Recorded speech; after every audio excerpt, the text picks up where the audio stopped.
Coreia do Norte e Coreia do Sul agora, Coreia do Norte versus Coreia do Sul, dando continuidade, né, nossa empreitada intelectual. Sejam bem-vindos de volta e que continuem aí no conforto dos seus lares, anotando, pesquisando, complementando os conteúdos que aqui estão sendo passados, né, de maneira mais objetiva e remota. Queridos, a partir de 1950, a Guerra Fria, né, ganha outro patamar, ganha um patamar de tensão mundial. E Guerra Fria, lembra o que foi a Guerra Fria? Guerra Fria foi assim denominada porque foi um conflito ideológico entre duas grandes potências da época. Uma potência defendia o lado capitalista, né, e o seu desenvolvimento, e a outra potência, né, defendia os propósitos socialistas, né, a pulverização da ideologia socialista. E vocês lembram quais eram as duas potências?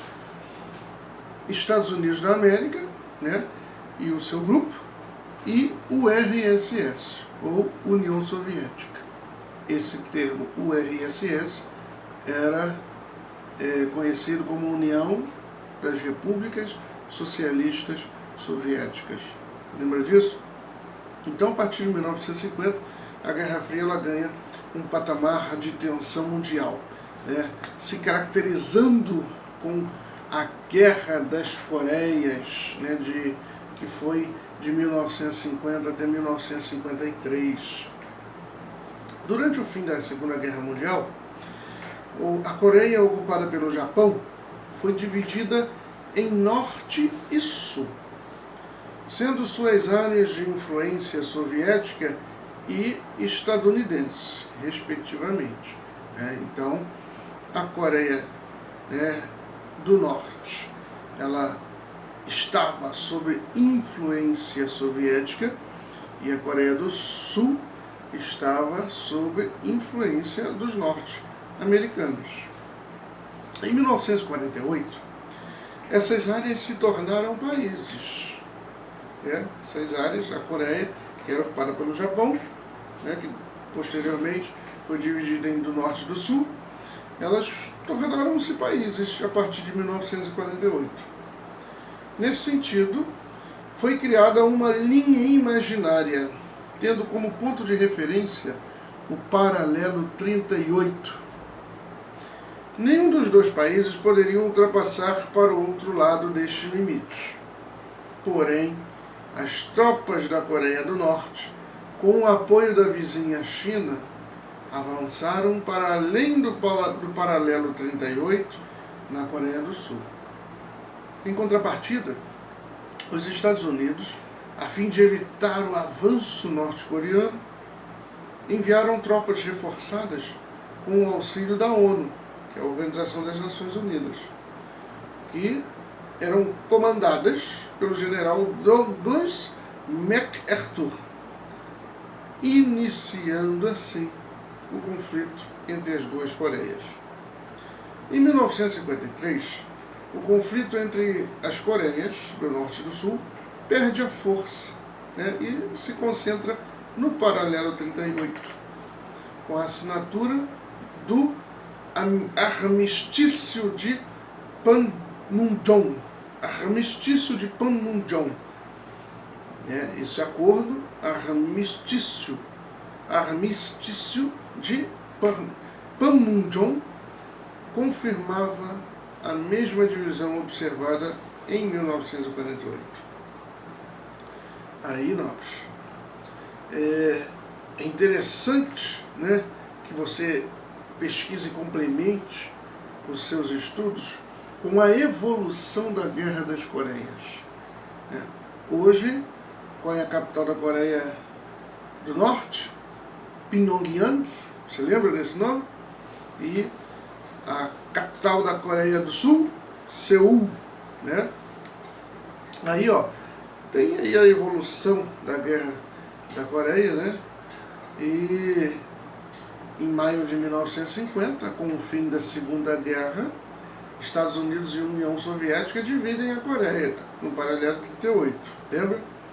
Em setembro de 1950, o exército da Coreia do Norte invade o sul, conquistando quase todo o país, em 3 meses apenas. Em novembro de 1950, os Estados Unidos entram na guerra e seu exército empurra os norte-coreanos para a China. Olha, vejam bem a evolução da guerra. Em janeiro de 1951, a China intervém em apoio ao norte e reconquista o espaço perdido. E os Estados Unidos retrocedem. E em julho de 1951, após nova investida americana, a guerra segue por mais 2 anos sem grandes conquistas de território. E depois, em 1953, o conflito entre as Coreias do Norte e do Sul, elas perdem a força e se concentra apenas no paralelo 38 com a assinatura do acordo, Armistício de Panmunjom. Tá? Agora a gente vai falar um pouquinho sobre a Guerra do Vietnã, que foi uma derrota estadunidense na Ásia.